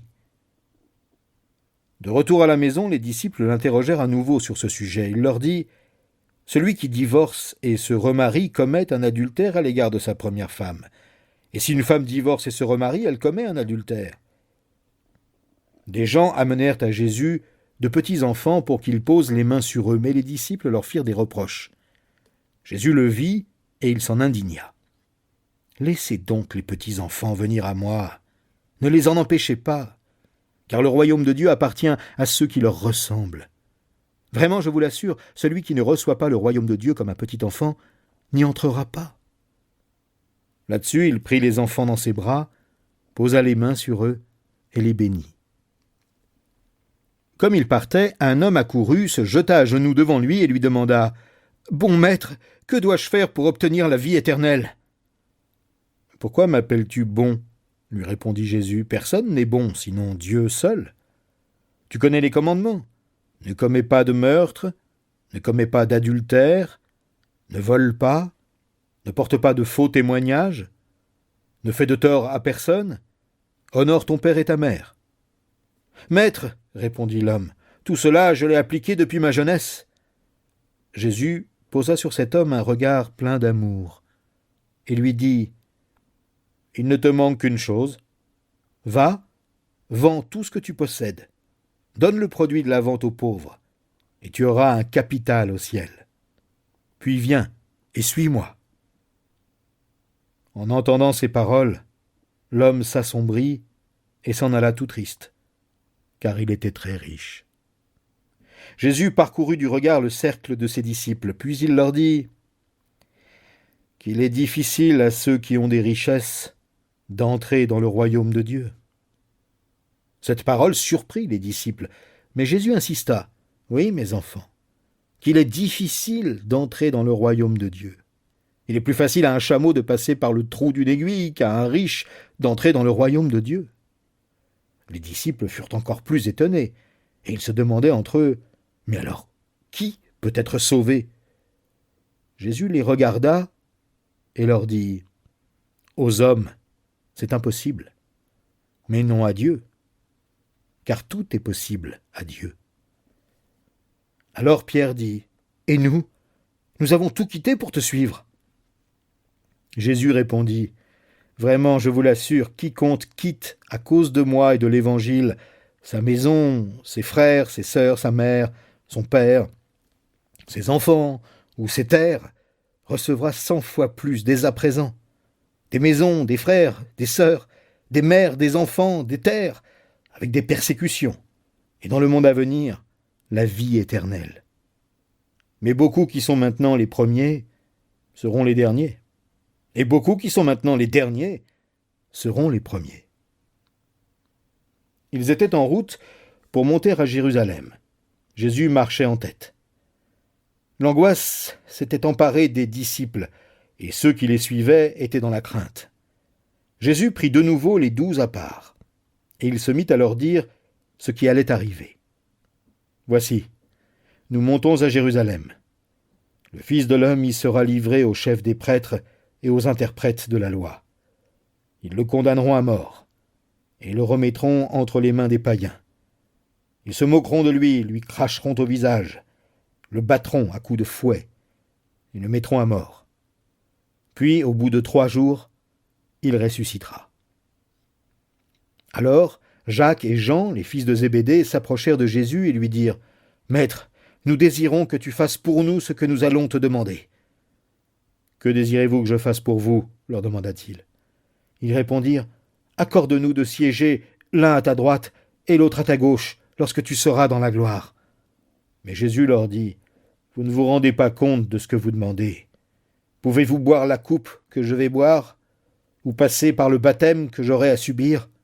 « Oui, lui répondirent-ils, nous le pouvons. » Alors Jésus reprit « Vous boirez en effet la coupe que je vais boire, et vous subirez le baptême par lequel je vais passer, mais quant à siéger à ma droite ou à ma gauche, il ne m'appartient pas de vous l'accorder. Ces places reviendront à ceux pour qui elles ont été préparées. » En entendant cela, les 10 autres s'indignèrent contre Jacques et Jean. Alors Jésus les appela tous auprès de lui, et leur dit « Vous savez ce qui se passe dans les nations. Ceux que l'on considère comme les chefs politiques dominent sur leur peuple, et les grands personnages font peser leur autorité sur eux. Il ne doit pas en être ainsi parmi vous. Au contraire, si quelqu'un veut être grand parmi vous, qu'il soit votre serviteur. Et si quelqu'un veut être le premier parmi vous, qu'il soit l'esclave de tous. Car le Fils de l'homme n'est pas venu pour se faire servir, mais pour servir lui-même, et donner sa vie en rançon pour beaucoup. » Ils arrivèrent à Jéricho. Jésus et ses disciples sortaient de la ville accompagnés d'une foule nombreuse. Bartimée, fils de Timée, un mendiant aveugle, était assis au bord du chemin. Lorsqu'il entendit que c'était Jésus de Nazareth, il se mit à crier « Jésus, fils de David, aie pitié de moi !» Mais beaucoup le rabrouaient pour le faire taire. Cependant, lui criait de plus belle « Fils de David, aie pitié de moi !» Jésus s'arrêta et dit « Appelez-le. » On appela l'aveugle en lui disant « Courage, lève-toi, il t'appelle. » À ces mots, il jeta son manteau, se leva d'un bond et vint vers Jésus. Jésus lui dit « Que veux-tu que je fasse pour toi ?»« Maître, » lui répondit l'aveugle, « fais que je puisse voir. »« Va, » lui dit Jésus, « parce que tu as cru en moi, tu es guéri. » Aussitôt, il recouvra la vue et suivit Jésus sur le chemin. Alors qu'ils approchaient de Jérusalem, à la hauteur de Bethphagée et de Béthanie, près du mont des Oliviers, Jésus envoya 2 de ses disciples en leur disant « Allez dans le village qui est devant vous. Dès que vous y serez entrés, vous trouverez un ânon attaché, que personne n'a encore monté. Détachez-le et amenez-le ici. Si quelqu'un vous demande pourquoi faites-vous cela, répondez « Le Seigneur en a besoin et il le renverra très bientôt. » Ils partirent donc, trouvèrent un ânon attaché dehors près d'une porte dans la rue et le détachèrent. Quelques personnes qui se trouvaient là leur dirent « Oh là, qu'est-ce qui vous prend de détacher cet ânon ?» Ils répondirent comme Jésus le leur avait ordonné, et on les laissa faire. Ils amenèrent l'ânon à Jésus et posèrent leur manteau sur son dos, et Jésus s'assit dessus. Beaucoup de gens étendirent leurs manteaux sur le chemin, d'autres des branches vertes coupées dans les champs. La foule, de la tête à la fin du cortège, criait « Hosanna ! Béni soit celui qui vient de la part du Seigneur, béni soit le royaume qui vient, le royaume de David, notre Père, Hosanna à Dieu au plus haut des cieux !» Une fois entré dans Jérusalem, Jésus se rendit au temple et y observa attentivement tout ce qui s'y passait. Ensuite, comme il se faisait déjà tard, il quitta la ville avec les 12 pour se rendre à Béthanie. Le lendemain, comme il sortait de Béthanie avec eux, il eut faim. Il aperçut de loin un figuier couvert de feuillage. Il se dirigea vers cet arbre pour voir s'il y trouverait quelques fruits. Quand il se fut approché, il n'y trouva que des feuilles, car ce n'était pas la saison des figues. S'adressant alors au figuier, il lui dit que plus jamais personne ne mange de fruits venant de toi. » Et ses disciples l'entendirent. Ils arrivèrent à Jérusalem. Jésus entra dans la cour du temple et se mit à en chasser les marchands qui s'étaient installés dans l'enceinte sacrée, ainsi que leurs clients. Il renversa les comptoirs des changeurs d'argent, ainsi que les chaises des marchands de pigeons. Il ne laissa personne transporter des marchandises dans l'enceinte du temple. Puis, s'adressant à tous, il les enseigna en disant « N'est-il pas écrit : On appellera ma maison une maison de prière pour tous les peuples. Mais vous en avez fait un repaire de brigands. » Les chefs des prêtres et les interprètes de la loi apprirent ce qui s'était passé, et ils cherchèrent un moyen de le faire mourir. En effet, ils craignaient son influence, car son enseignement faisait une vive impression sur la foule. Le soir venu, Jésus et ses disciples quittèrent la ville. Le lendemain matin, en passant par là, ils virent le figuier. Il avait séché jusqu'aux racines. Pierre, se souvenant de ce qui s'était passé, dit à Jésus : « Maître, regarde le figuier que tu as maudit, il est devenu tout sec. » Jésus répondit : « Ayez foi en Dieu. Vraiment, je vous l'assure, si quelqu'un dit à cette colline : Soulève-toi de là et jette-toi dans la mer, sans douter dans son cœur, mais en croyant que ce qu'il dit va se réaliser, la chose s'accomplira pour lui. C'est pourquoi je vous le déclare, tout ce que vous demandez dans vos prières, croyez que vous l'avez reçu, et cela vous sera accordé. Quand vous priez, si vous avez quoi que ce soit contre quelqu'un, pardonnez-lui, pour que votre Père céleste vous pardonne lui aussi vos fautes. Mais si vous ne pardonnez pas, votre Père qui est dans les cieux ne vous pardonnera pas non plus vos fautes. » Ils retournèrent à Jérusalem. Pendant que Jésus marchait dans la cour du temple, les chefs des prêtres, les interprètes de la loi et les responsables du peuple l'abordèrent et lui demandèrent : « De quel droit agis-tu ainsi ? Qui t'a donné le droit de faire cela ?» Jésus leur répondit : « J'ai aussi une question à vous poser, une seule. Si vous me répondez, je vous dirai de quel droit je fais cela. De qui Jean tenait-il son mandat pour baptiser ? De Dieu ou des hommes ? Répondez-moi. » Alors ils se mirent à raisonner entre eux. « Si nous disons de Dieu, il va demander pourquoi alors n'avez-vous pas cru en lui ? Mais d'autre part, si nous répondons des hommes, alors... » Ils craignaient les réactions de la foule, car tout le monde pensait que Jean était un vrai prophète. Ils répondirent donc à Jésus : « Nous ne savons pas. » Et Jésus répliqua : « Alors moi non plus, je ne vous dirai pas de quel droit j'agis comme je le fais. » Puis il se mit à leur parler en utilisant des paraboles. Un homme planta une vigne, l'entoura d'une haie, creusa un pressoir et construisit une tour pour la surveiller. Après cela, il la loua à des vignerons et partit en voyage. Au moment des vendanges, il envoya un de ses serviteurs au vigneron pour recevoir la part du produit de sa vigne qui lui revenait. Mais ceux-ci se précipitèrent sur ce serviteur, le rouèrent de coups et le renvoyèrent les mains vides. Alors le propriétaire leur envoya un deuxième serviteur. Celui-là, ils le frappèrent à la tête et le couvrirent d'insultes. Le maître leur en envoya un troisième, et celui-là, ils le tuèrent. Puis beaucoup d'autres, et ils battirent les uns et tuèrent les autres. Il ne lui restait plus désormais qu'une seule personne à envoyer, son fils bien-aimé. Il le leur envoya en dernier. Il se disait : « Pour mon fils, au moins, ils auront du respect. » Mais les vignerons se dirent entre eux : « Voilà l'héritier. Venez, tuons-le, et l'héritage sera à nous. » Et ils se jetèrent sur lui, le tuèrent et traînèrent son cadavre hors du vignoble. Que va faire le propriétaire de la vigne ? Il viendra lui-même, fera exécuter les vignerons et confiera le soin de sa vigne à d'autres ?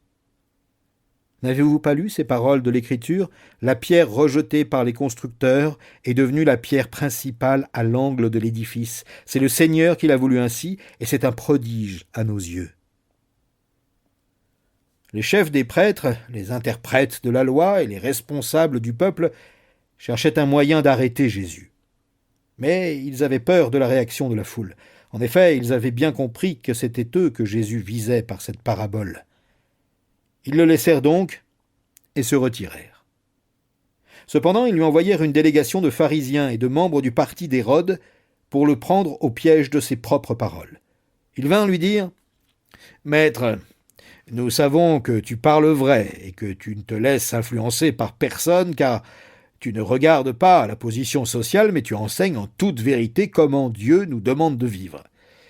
Dis-nous, avons-nous le droit de payer des impôts à César? Devons-nous le faire ou non ?» Mais Jésus, sachant combien ils étaient hypocrites, leur répondit « Pourquoi essayez-vous de me prendre au piège? Apportez-moi une pièce d'argent, que je la voie. » Ils lui en apportèrent une. Alors il leur demanda « Cette effigie et cette inscription, de qui sont-elles? De César ?» Alors Jésus leur dit « Rendez à César ce qui revient à César, et à Dieu ce qui revient à Dieu. » Ils en restèrent tout déconcertés. Des Sadducéens vinrent aussi le trouver. Ils prétendent que les morts ne ressuscitent pas. Ils lui demandèrent « Maître, dans ses écrits, Moïse nous a laissé ce commandement. Si un homme meurt en laissant une femme, mais sans avoir eu d'enfant, son frère devra épouser sa veuve et donner une descendance au défunt. Or, il y avait 7 frères. L'aîné s'est marié et est mort sans laisser de descendants. Le deuxième a épousé la veuve, puis il est décédé, lui aussi, sans avoir eu de descendants. Le troisième a fait de même. En fin de compte, les 7 sont morts sans laisser de descendance. La femme, restée la dernière, est décédée elle aussi. À la résurrection, quand ils ressusciteront tous, duquel d'entre eux sera-t-elle la femme? Car tous les 7 l'ont eue pour épouse. Jésus leur dit, « Vous êtes dans l'erreur, et en voici la raison. Vous ne connaissez pas les Écritures, ni quelle est la puissance de Dieu. En effet, une fois ressuscités, les hommes et les femmes ne se marieront plus. Ils vivront comme les anges qui sont dans le ciel. Quant à la résurrection des morts, n'avez-vous jamais lu dans le livre de Moïse, lorsqu'il est question du buisson ardent, en quels termes Dieu lui a parlé? Il lui a dit « Je suis le Dieu d'Abraham, le Dieu d'Isaac, le Dieu de Jacob. » Dieu n'est pas le Dieu des morts, mais le Dieu des vivants. Oui, vous êtes complètement dans l'erreur. Un des interprètes de la loi s'approcha de lui. Il avait entendu cette discussion et avait remarqué avec quel à-propos Jésus avait répondu.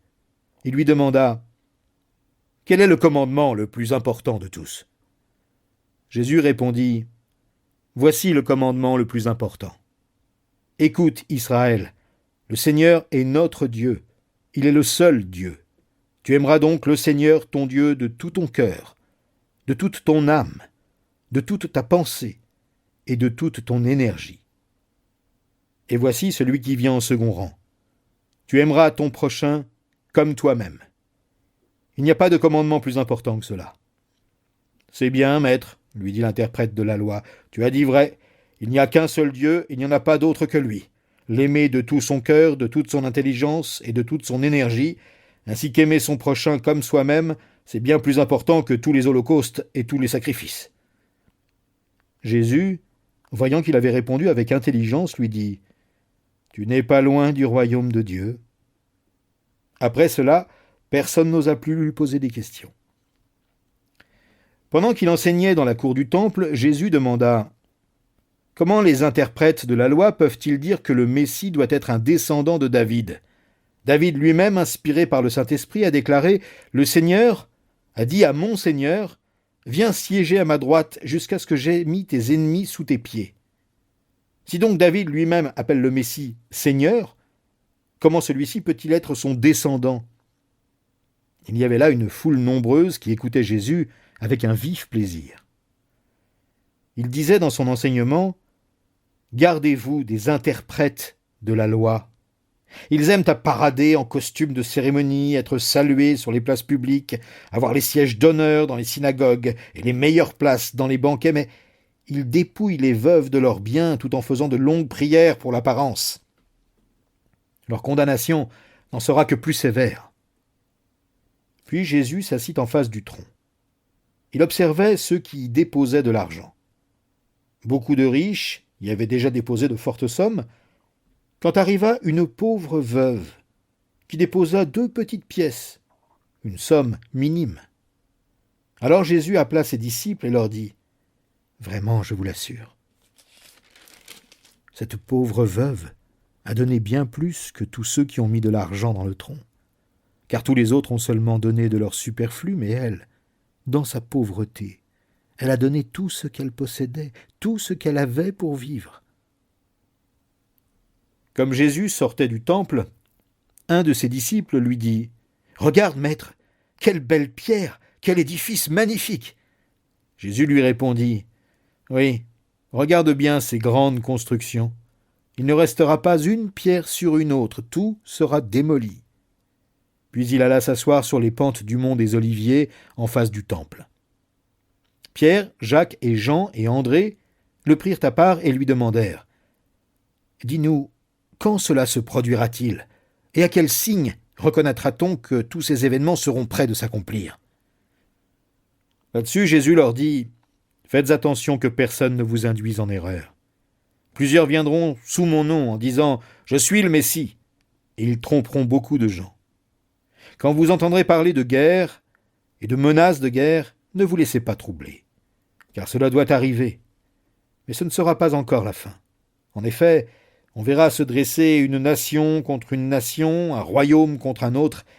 Il y aura en divers lieux des tremblements de terre et des famines, mais ce ne seront que les premières douleurs de l'enfantement.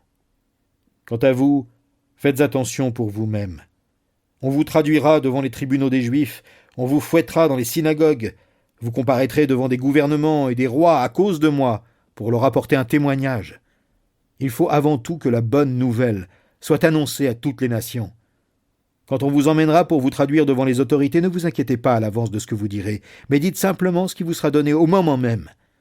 Car ce n'est pas vous qui parlerez, mais l'Esprit Saint. Le frère livrera son propre frère pour le faire condamner à mort, et le père livrera son enfant. Des enfants se dresseront contre leurs parents et les feront mettre à mort. Tout le monde vous haïra à cause de moi. Mais celui qui tiendra bon jusqu'au bout sera sauvé. Quand vous verrez l'abominable profanation établie dans le lieu où elle ne doit pas être, que celui qui lit comprenne, alors que ceux qui sont en Judée s'enfuient dans les montagnes. Si quelqu'un est sur son toit en terrasse, qu'il ne rentre pas à l'intérieur de sa maison pour emporter quelques biens qui s'y trouvent. Que celui qui sera dans les champs ne retourne pas chez lui pour aller chercher son manteau. Malheur en ces jours-là aux femmes enceintes et à celles qui allaitent. Priez pour que cela n'arrive pas en hiver, car ce seront des jours de détresse comme on n'en a pas connu depuis que Dieu a créé le monde, et comme jamais plus on en verra de semblables.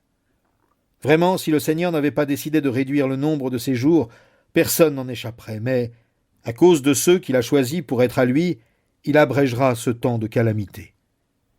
Si quelqu'un vous dit alors « Le Christ est ici » ou « Il est là », ne le croyez pas. De faux Christ surgiront, ainsi que de faux prophètes. Ils produiront des signes miraculeux et de grands prodiges, au point de tromper même, si c'était possible, ceux que Dieu a choisis. Vous donc, faites attention. Je vous ai prévenu. Cependant, en ces jours-là, après ce temps de détresse, le soleil s'obscurcira, la lune perdra sa clarté, les étoiles tomberont du ciel, les puissances célestes seront ébranlées. Alors on verra le Fils de l'homme venir sur les nuées avec beaucoup de puissance et de gloire.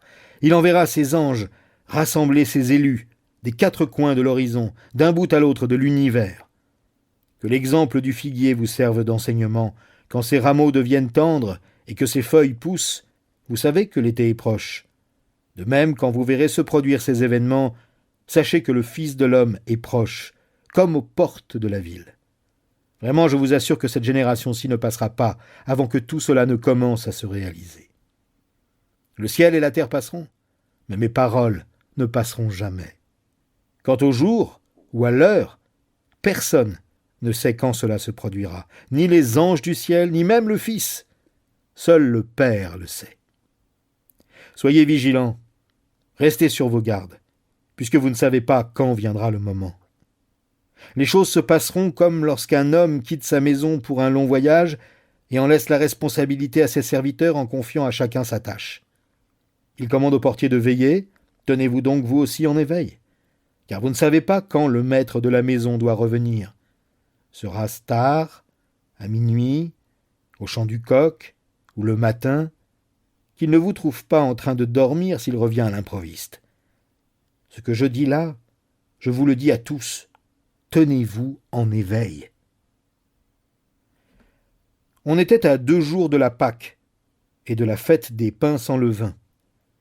Les chefs des prêtres et les interprètes de la loi cherchaient un moyen de s'emparer de Jésus par ruse et de le faire mourir. Car ils se disaient « Il ne faut pas agir pendant la fête pour ne pas provoquer d'émeutes parmi le peuple. » Jésus était à Béthanie, dans la maison de Simon le lépreux. Pendant le repas, une femme s'approcha de lui, tenant un flacon d'albâtre rempli d'un parfum de nard pur de grande valeur. Elle cassa le col du flacon et répandit le parfum sur la tête de Jésus. Quelques-uns s'en indignèrent et murmurèrent entre eux « Pourquoi gaspiller ainsi ce parfum ? On aurait pu le vendre et en tirer plus de 300 pièces d'argent qu'on aurait donné aux pauvres. » Et ils ne ménagèrent pas leurs reproches à cette femme. Mais Jésus dit « Laissez-la donc tranquille. Pourquoi lui faites-vous de la peine ? Ce qu'elle vient d'accomplir pour moi est une belle action. Des pauvres, vous en aurez toujours autour de vous, et vous pourrez leur faire du bien quand vous le voudrez, mais moi, vous ne m'aurez pas toujours. Cette femme a fait ce qu'elle pouvait. Elle a d'avance embaumé mon corps pour préparer mon enterrement. Vraiment, je vous l'assure. Dans le monde entier, partout où l'Évangile sera annoncé, on racontera aussi, en souvenir de cette femme, ce qu'elle vient de faire. » À la suite de cela, Judas Iscariote, l'un des 12, alla trouver les chefs des prêtres pour leur proposer de leur livrer Jésus. Sa proposition les réjouit, et ils promirent de lui donner de l'argent. Dès lors, il chercha une occasion favorable pour leur livrer Jésus. Le premier jour de la fête des pains sans levain, celui où l'on tue l'agneau de la Pâque, ses disciples lui demandèrent « Où veux-tu que nous fassions les préparatifs pour le repas de la Pâque ?» Alors il envoya 2 d'entre eux en leur donnant les instructions suivantes. « Allez à la ville. Vous y rencontrerez un homme portant une cruche d'eau. Suivez-le. Lorsqu'il entrera dans une maison, parlez ainsi au propriétaire. Le maître te fait demander où est la pièce où je prendrai le repas de la Pâque avec mes disciples. Alors il vous montrera, à l'étage supérieur, une grande pièce aménagée déjà prête. C'est là que vous ferez les préparatifs pour nous. » Les disciples partirent. Ils arrivèrent à la ville, trouvèrent tout comme Jésus le leur avait dit, et préparèrent le repas pascal. Le soir, Jésus arriva avec les 12. Pendant qu'ils étaient à table et qu'ils mangeaient, il leur dit « Vraiment, je vous l'assure, l'un de vous qui mange avec moi me trahira. » À ces mots, ils devinrent tout tristes. Et l'un après l'autre, ils lui dirent « Ce n'est pas moi, n'est-ce pas ?»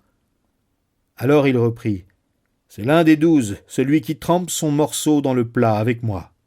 Certes, le Fils de l'homme s'en va conformément à ce que les Écritures annoncent à son sujet, mais malheur à celui qui trahit le Fils de l'homme.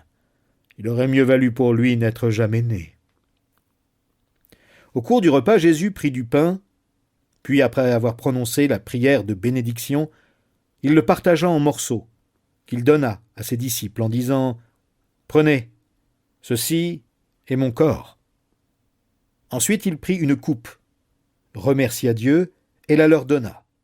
Ils en burent tous. Alors il leur dit « Ceci est mon sang, par lequel est scellée la nouvelle alliance. Il va être versé pour beaucoup d'hommes. Vraiment, je vous le déclare, je ne boirai plus du fruit de la vigne jusqu'au jour où je boirai le vin nouveau dans le royaume de Dieu. » Après cela, ils chantèrent les psaumes de la Pâque. Ensuite, ils sortirent pour se rendre au mont des Oliviers. Jésus leur dit « Vous allez tous être ébranlés dans votre foi, car il est écrit « Je frapperai le berger, et les brebis s'enfuiront de tous côtés. Mais quand je serai ressuscité, je vous précéderai en Galilée. » Alors Pierre lui déclara « Même si tous les autres étaient ébranlés, moi pas. » Jésus lui répondit « Vraiment, je te l'assure, aujourd'hui, oui, cette nuit même, avant que le coq ait chanté 2 fois, tu m'auras renié 3 fois. » Mais Pierre protesta avec véhémence « Même s'il me fallait mourir avec toi, je ne te renierai pas. » Et tous disaient la même chose. Ils arrivèrent en un lieu appelé Gethsémané. Jésus dit à ses disciples, « Asseyez-vous ici pendant que je vais prier. » Il prit avec lui Pierre, Jacques et Jean. Il commença à être envahi par la crainte et l'angoisse le saisit. Il leur dit, « Je suis accablé de tristesse à en mourir. Restez ici et veillez. » Il s'éloigna de quelques pas, se laissa tomber à terre et pria Dieu que cette heure s'éloigne de lui si c'était possible. « Abba, Père, pour toi tout est possible.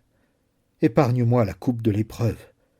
Cependant, qu'il arrive non pas ce que moi je veux, mais ce que toi tu veux. » Il revint vers ses disciples et les trouva endormis. Il dit à Pierre, « Simon, tu dors ? Tu n'as pas été capable de veiller 1 heure ? Veillez et priez pour ne pas céder à la tentation. L'esprit de l'homme est plein de bonne volonté, mais la nature humaine est bien faible. » Il s'éloigna de nouveau pour prier en répétant les mêmes paroles. Puis il revint encore vers les disciples et les trouva de nouveau endormis, car ils avaient tellement sommeil qu'ils n'arrivaient pas à garder les yeux ouverts, et ils ne surent que lui répondre. Lorsqu'il revint pour la 3e fois, il leur dit, « Vous dormez encore, et vous vous reposez. C'en est fait, l'heure est venue. Le Fils de l'homme est livré entre les mains des pécheurs. Levez-vous et allons-y, car celui qui me trahit est là. » Il n'avait pas fini de parler que soudain survint Judas, l'un des 12, accompagné d'une troupe armée d'épées et de gourdins. C'étaient les chefs des prêtres, les interprètes de la loi et les responsables du peuple qui les envoyaient. Le traître avait convenu avec eux d'un signal. « Celui que j'embrasserai, c'est lui. Saisissez-vous de lui et emmenez-le sous bonne garde. » En arrivant, Judas se dirigea droit sur Jésus. Il lui dit « Maître !» et l'embrassa. Aussitôt, les autres mirent la main sur Jésus et l'arrêtèrent. Mais l'un de ceux qui étaient là dégaina son épée, en donna un coup au serviteur du grand prêtre et lui emporta l'oreille. Jésus leur dit, « Me prenez-vous pour un bandit, pour que vous soyez venus en force, avec des épées et des gourdins, pour vous emparer de moi? J'étais parmi vous chaque jour dans la cour du temple pour donner mon enseignement, et vous ne m'avez pas arrêté? Mais il en est ainsi pour que les Écritures s'accomplissent. » Alors tous ses compagnons l'abandonnèrent et prirent la fuite. Un jeune homme le suivait, couvert seulement d'un drap.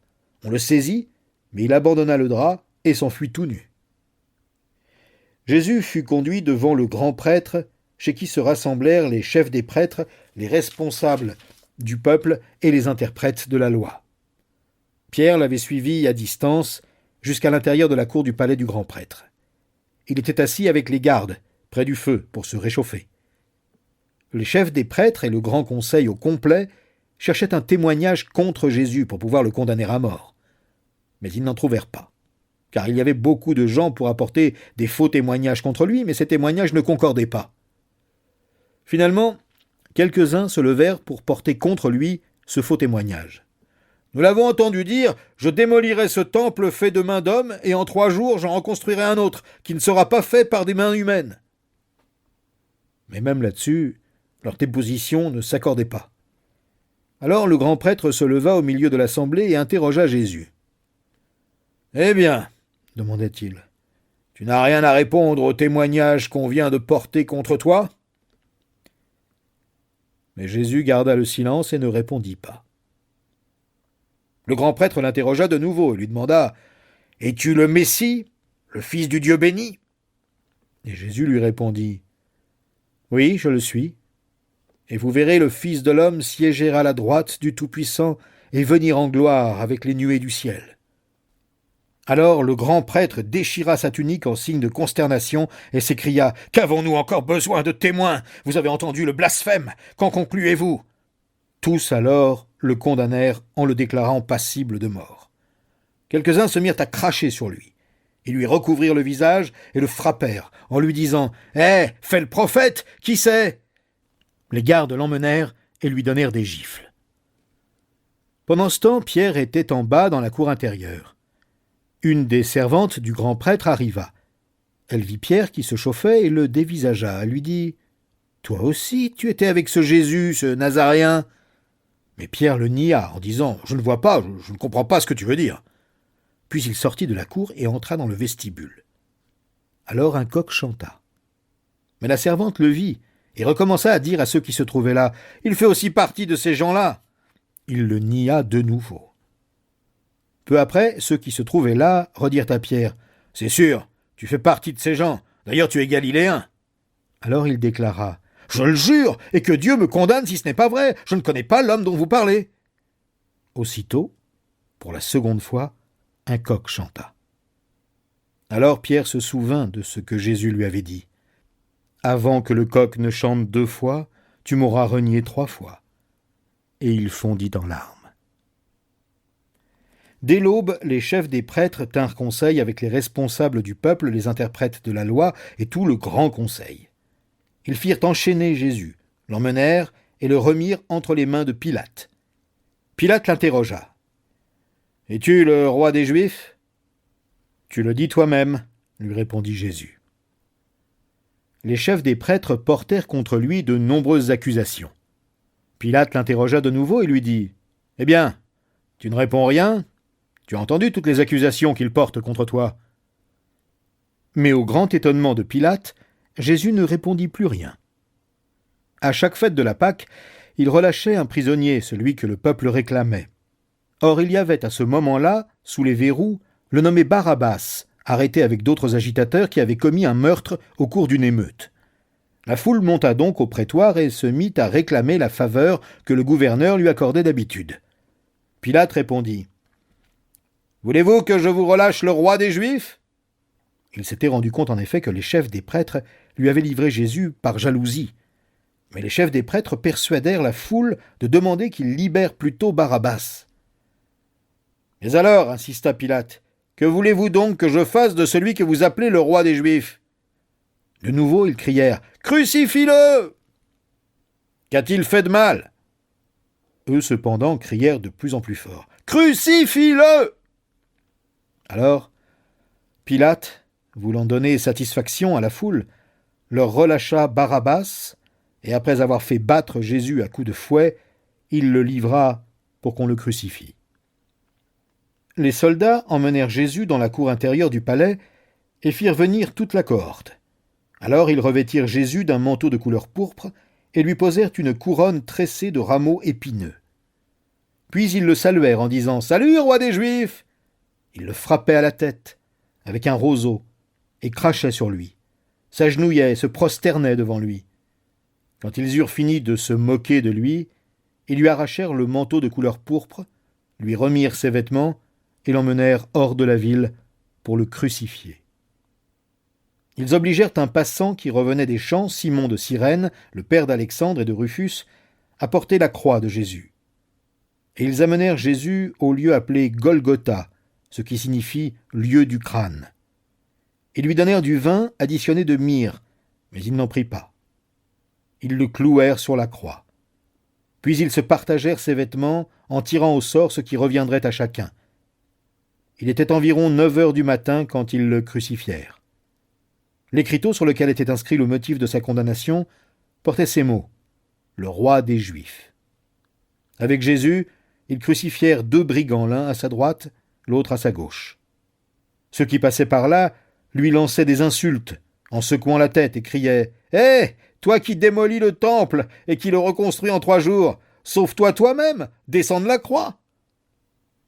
De même aussi, les chefs des prêtres se moquaient de lui avec les interprètes de la loi. Ils se disaient entre eux « Dire qu'il a sauvé les autres et qu'il est incapable de se sauver lui-même. Lui, le Messie, le roi d'Israël, qu'il descende donc de la croix, alors nous verrons, et nous croirons. » Ceux qui étaient crucifiés avec lui l'insultaient aussi.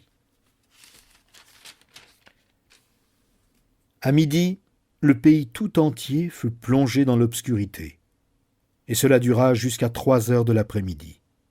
Vers 3 heures, Jésus cria d'une voix forte « Élie, Élie, lama sabachthani » ce qui signifie « Mon Dieu, pourquoi m'as-tu abandonné ?» En entendant ces paroles, quelques-uns de ceux qui étaient là disaient « Voilà qu'il appelle Élie !» Un homme courut imbiber une éponge de vinaigre, la piqua au bout d'un roseau et la présenta à Jésus pour qu'il boive en disant « Laisse-moi faire, on va bien voir si Élie vient le tirer de là !» Mais Jésus poussa un grand cri et expira. Alors le rideau du temple se déchira en deux, de haut en bas. Voyant de quelle manière il était mort, l'officier romain qui se tenait en face de Jésus dit « Cet homme était vraiment fils de Dieu. » Il y avait aussi là quelques femmes qui regardaient de loin. Parmi elles, Marie de Magdala, Marie, la mère de Jacques le jeune, et de Josès, ainsi que Salomé. Quand il était en Galilée, c'était elle qui l'avait suivi en étant à son service. Il y avait aussi beaucoup d'autres femmes qui étaient montées avec lui à Jérusalem. Le soir venu, c'était le jour de la préparation, c'est-à-dire la veille du Shabbat. Joseph d'Arimathée arriva. C'était un membre éminent du Grand Conseil qui, lui aussi, vivait dans l'attente du royaume de Dieu. Il eut le courage de se rendre chez Pilate pour lui demander le corps de Jésus. Pilate fut surpris d'apprendre que Jésus était déjà mort. Il fit appeler l'officier de service et lui demanda s'il était mort depuis longtemps. Renseigné par le centurion, il autorisa Joseph à disposer du corps. Celui-ci, après avoir acheté un drap de lin, descendit le corps de la croix, l'enveloppa dans le drap et le déposa dans un tombeau taillé dans le roc. Puis il roula un bloc de pierre devant l'entrée du tombeau. Marie de Magdala et Marie, mère de Josès, regardaient où il le mettait. Quand le Shabbat fut passé, Marie de Magdala, Marie, mère de Jacques et Salomé achetèrent des huiles aromatiques pour aller embaumer le corps de Jésus. Il était encore très tôt, le dimanche matin, lorsqu'elles arrivèrent au tombeau. Le soleil se levait. En chemin, elles s'étaient demandé les unes aux autres « Qui nous roulera la pierre qui ferme l'entrée du tombeau ?» Or, en levant les yeux, elles s'aperçurent que la pierre avait été roulée sur le côté. Et c'était un bloc énorme. Elles pénétrèrent dans le caveau et virent assis du côté droit un jeune homme vêtu d'une robe blanche. Elles furent saisies de frayeur. Mais le jeune homme leur dit « N'ayez pas peur. Vous cherchez Jésus de Nazareth, celui qui a été crucifié? Il est ressuscité. Il n'est plus ici. Voyez l'endroit où on l'avait déposé. Et maintenant, allez annoncer à ses disciples, et aussi à Pierre, qu'il vous précède en Galilée. C'est là que vous le verrez, comme il vous l'a dit. » Elles se précipitèrent hors du tombeau et s'enfuirent toutes tremblantes et bouleversées. Elles ne dirent rien à personne tant elles étaient effrayées. Jésus, étant ressuscité le dimanche matin, apparut d'abord à Marie de Magdala, dont il avait chassé 7 démons. Celle-ci alla porter la nouvelle à ceux qui avaient accompagné Jésus. Ils étaient plongés dans la tristesse et en larmes. Mais eux, en l'entendant dire qu'il était vivant et qu'il lui était apparu, ne la crurent pas. Après cela, alors que 2 d'entre eux faisaient route pour se rendre à la campagne, il leur apparut sous un autre aspect. Ils revinrent à Jérusalem et annoncèrent la nouvelle aux autres, mais ils ne les crurent pas eux non plus. Plus tard, il se montra aux 11 pendant qu'ils étaient à table. Il leur reprocha leur incrédulité et leur aveuglement parce qu'ils n'avaient pas cru ceux qu'il avait vus ressusciter. Et il leur dit « Allez dans le monde entier. Annoncez la bonne nouvelle à tous les hommes. Celui qui croira et sera baptisé sera sauvé. Mais celui qui ne croira pas sera condamné. Voici les signes miraculeux qui accompagneront ceux qui auront cru. En mon nom, ils chasseront des démons. Ils parleront des langues nouvelles. Ils saisiront des serpents venimeux, ou s'il leur arrive de boire un poison mortel, cela ne leur causera aucun mal. Ils imposeront les mains à des malades, et ceux-ci seront guéris. » Après leur avoir ainsi parlé, le Seigneur Jésus fut enlevé au ciel et s'assit à la droite de Dieu. Quant à eux, ils s'en allèrent répandre en tout lieu la bonne nouvelle. Le Seigneur travaillait avec eux et confirmait leur prédication par les signes miraculeux qui l'accompagnaient.